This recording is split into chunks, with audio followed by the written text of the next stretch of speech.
Hello friends, welcome to another thrilling episode of Investigators in Cars Drinking Coffee. I'm Mark Murnan, President of Complete Legal Investigations in Palm Beach Gardens, Florida, joined once again by the well-dressed and very colorful Wendy Strom Murnan. It's Florida. Licensed private investigator, certified paralegal. And we are here today. We just finished a video, and as you can tell, we're wearing some of the same clothes, and we do this at the same time, though it is a week later in your world. But we just finished a video on court-appointed cases. We're doing a couple of videos here, and our first video was 3 reasons to take a court-appointed case. Thumbs up. Right. This week, we'll be discussing 3 reasons not to take a court-appointed case. Or the pitfalls. Or the pitfalls, yes. The downside of court-appointed cases yes. here. So this will be 3 reasons not to take a court-appointed case. And number 1, well, let me just real briefly, for reasons to take a court-appointed case, the investigative experience, and we were promoting our good friend's book, Brandon Perrin, Uncovering Reasonable Doubt, the Component Method for Criminal Defense Investigations. Number 1 was the investigative experience. Number 2 was a volume of interesting cases, and we talked about if you love drama. Yes. The criminal defense work is where to be. And number 3, cash flow as a basis to build out your business. Now, 3 reasons not to take a court-appointed case. Number 1, there's not much money. Not much money, is there? Well, the hourly rate is substantially lower. And I want to underline substantially. Right.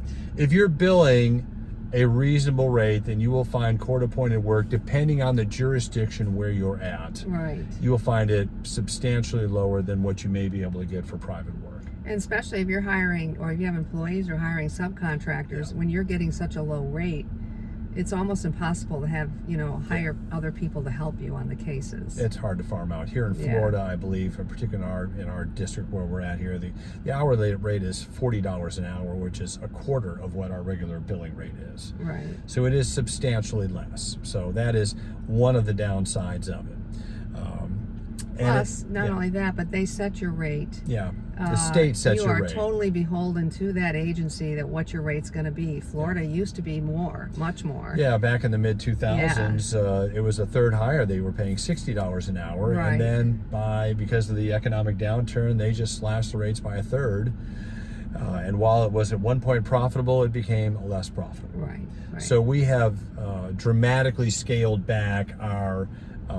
I think we only have a couple of murder cases left now, court-appointed cases. Some mitigation work. Some mitigation work, which is a higher hourly rate than just the regular investigative work. But you do the mitigation portion of it. So number 1 reason not to take a case, it's not much money. Right. Number 2, the second reason not to take it is it doesn't necessarily lead to the more lucrative private cases.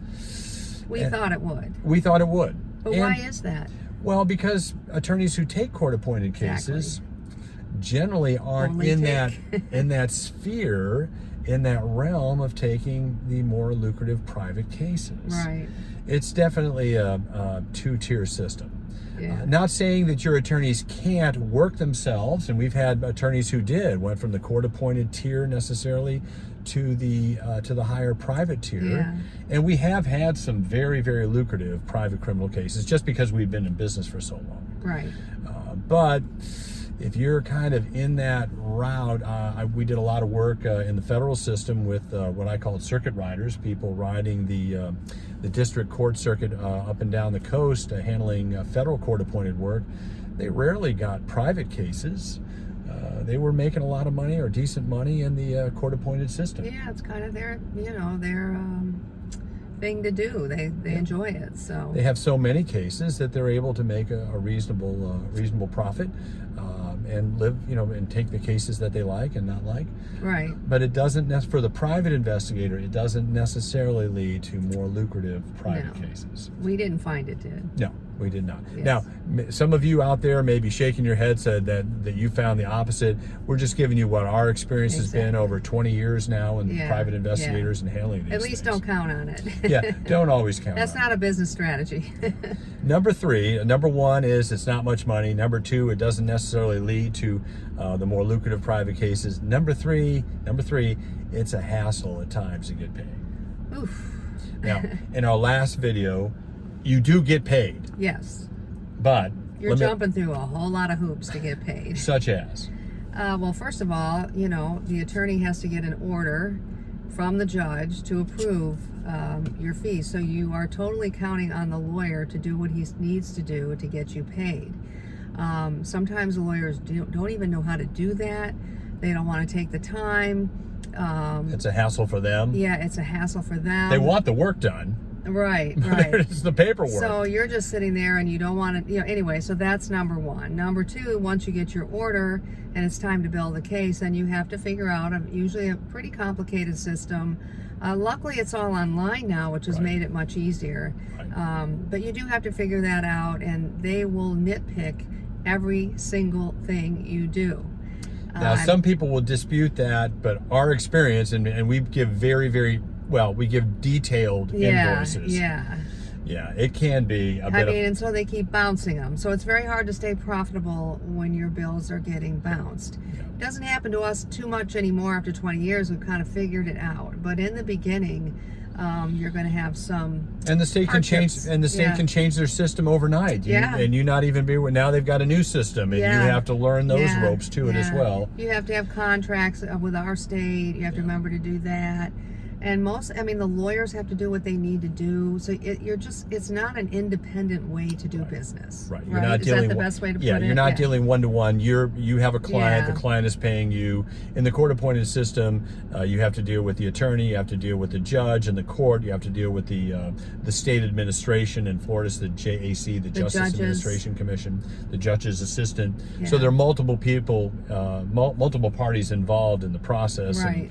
That control you getting paid. So you could have this large invoice there that sits and sits and sits because you don't have the authorization. Judge didn't look at it. Judge didn't sign off on it. Attorney didn't do it. Attorney didn't do it right. The Justice Administration. By the time it gets to the paying agency, whether state or federal, it's usually worked out. But there's a lot of hoops. Yep. A lot different than just sending your client an invoice and he sends you a check. Yeah, let's put it that way. So one of the reasons we utilized our criminal defense work as a basis for the more lucrative civil work, non-court appointed work,